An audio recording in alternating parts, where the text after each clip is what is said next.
Thank you, everybody, for coming to the Aaron Torres Podcast YouTube page. If you could do me a quick favor, see that little subscribe button at the bottom of your screen? Go ahead, click that subscribe button. Really does help our channel grow, our audience grow, and I really do appreciate it more than you know. So click that subscribe button. Appreciate your support. Now, here's the video that you came here for. I'm back. Good to be back. So, want to go ahead and get to the other top 5 upset in the SEC. That's right. For the first time ever, we had 2 top 5 teams lose to unranked teams on Saturday. We just discussed the first one. Let's get to the second one in beautiful Fayetteville, Arkansas. Tennessee comes into this game as a 13.5-point favorite.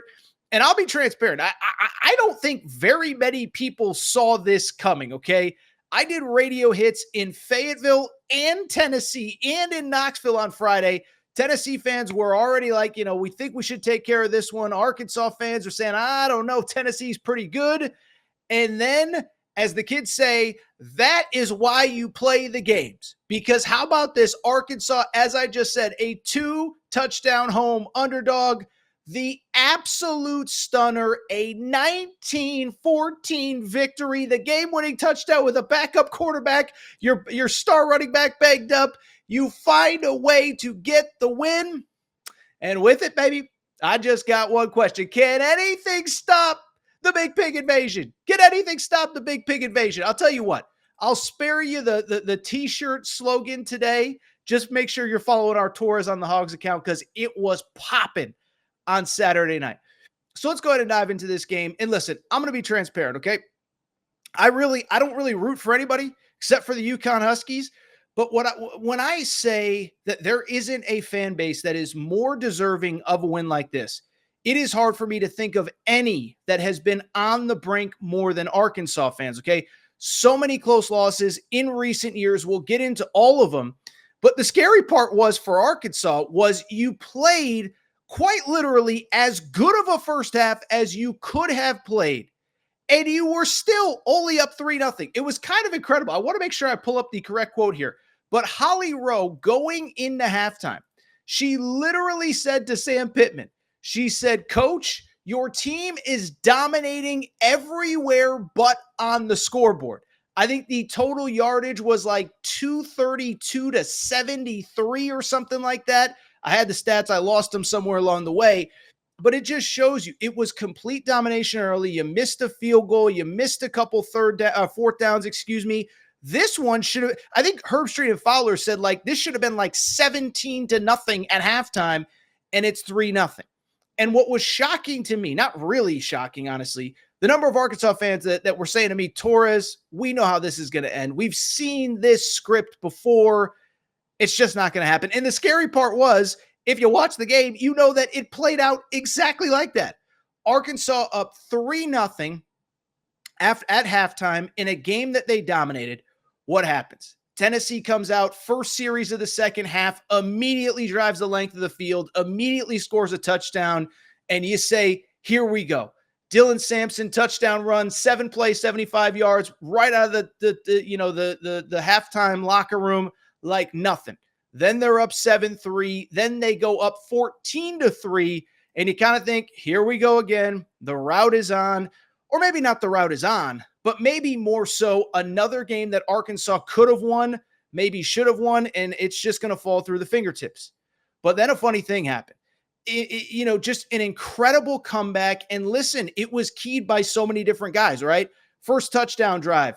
Taylon Green, your star quarterback, is in the game. Touchdown run from Jaquindon Jackson. Then, unfortunately, you have some injuries. By the way, field goal kicker who missed a field goal earlier in the game makes one to make it 14-13. 12 minutes left. And then it's weird because it's back and forth. And you feel like, is Arkansas going to find a way?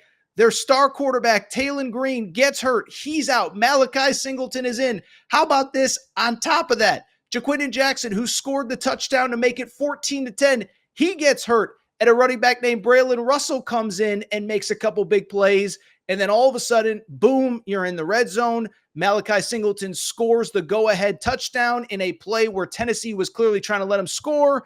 And then next thing you know, The defense comes up with an incredible stop. Nico Imamaliava, nowhere to go. He runs out of bounds. Ball game over. The fans storm the field. Okay? Incredible victory. So many things to look at. First of all, bottom line, complete team victory for the Hogs, okay? Complete team victory for the Hogs. Think about all the people that contributed to this win. Taylon Green, the starter early, had a couple huge throws, gets hurt, tries to come back, plays on one leg. We see that one play where he rolls out, throws it out of bounds. You could tell he's not the same. The backup Malachi Singleton comes in and makes plays. Jaquindon Jackson, touchdown run. His backup, Braylon Russell, makes a couple big plays. And let's call a spade here. The defense was phenomenal in this game, okay? 4 TFLs, 4 sacks, a Tennessee team that came in averaging 565 yards per game is held to, about 330, a lot of it coming on a couple drives, and you find a way to win. Before we do, I want to welcome a new sponsor to the Aaron Torres pod, Blue Chew. Fellas, remember back in the day when you were always ready to go? Well, things change. You got a lot on your mind. Your football team isn't very good. Well, here's the good news. That's where Blue Chew comes in. Blue Chew is an online service that delivers the same active ingredients as Viagra, Cialis, and Levitra, but at a fraction of the cost and in chewable form. To get started, it's so easy. Just go to BlueChew.com, consult with one of their licensed medical providers, and once you're approved, you'll receive your prescription within days. The best part, it's all done online. No awkward trip to the doctors, no waiting at the pharmacy, no stink eyes, no raised eyebrows, nothing. Thing is, though, I know a lot of you are probably wondering, Torres, does it actually work? Do you think I need to try it? Well, here's the deal. Try it for a month for free, and I think there will be no turning back, all right? You'll love it. Your partner is going to love it.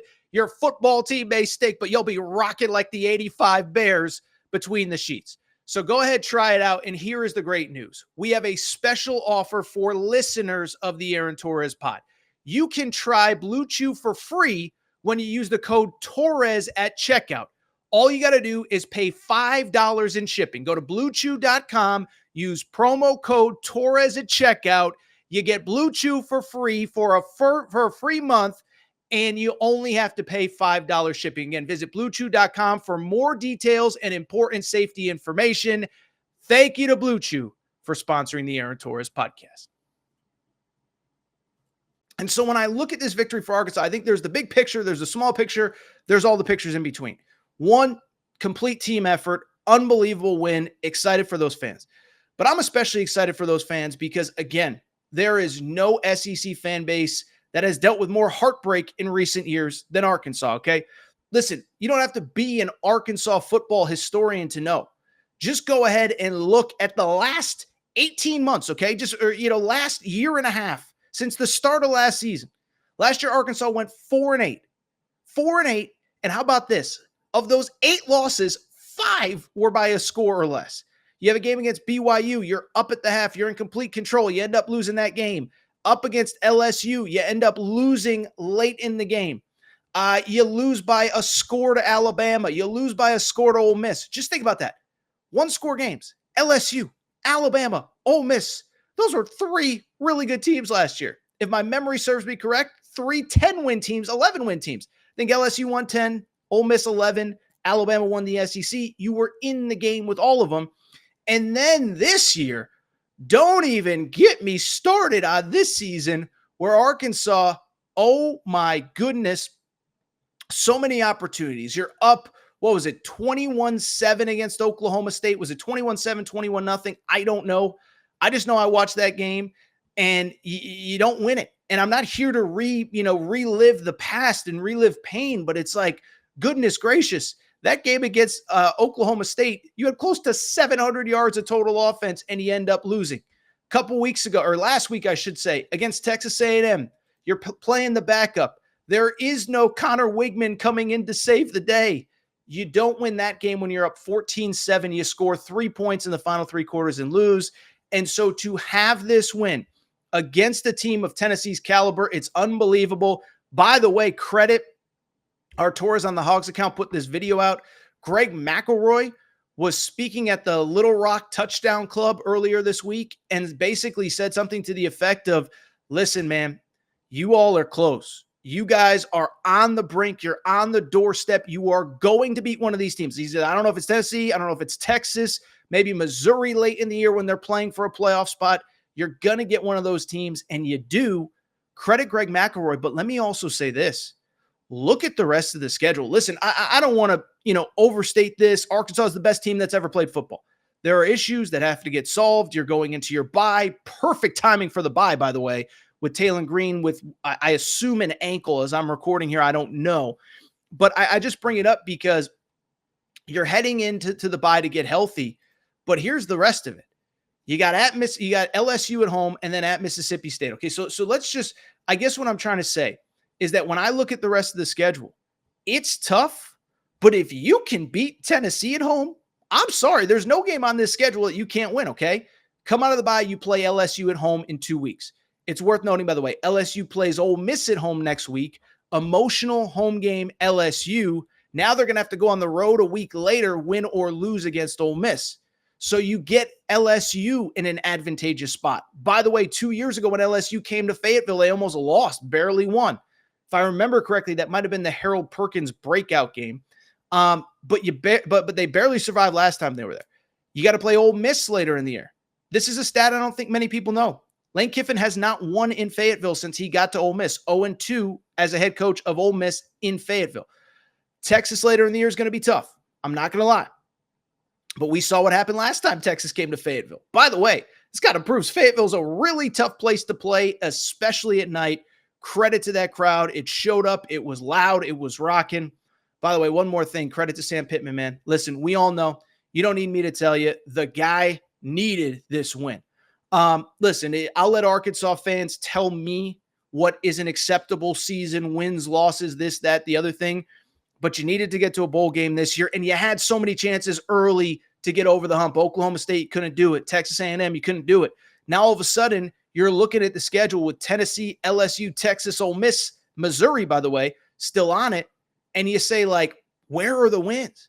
Well, you get this win. It is the signature win of the Pittman era, right? I mean, I know he went 9-4 in 2021, but that was a year where they beat LSU. LSU ends up firing their coach.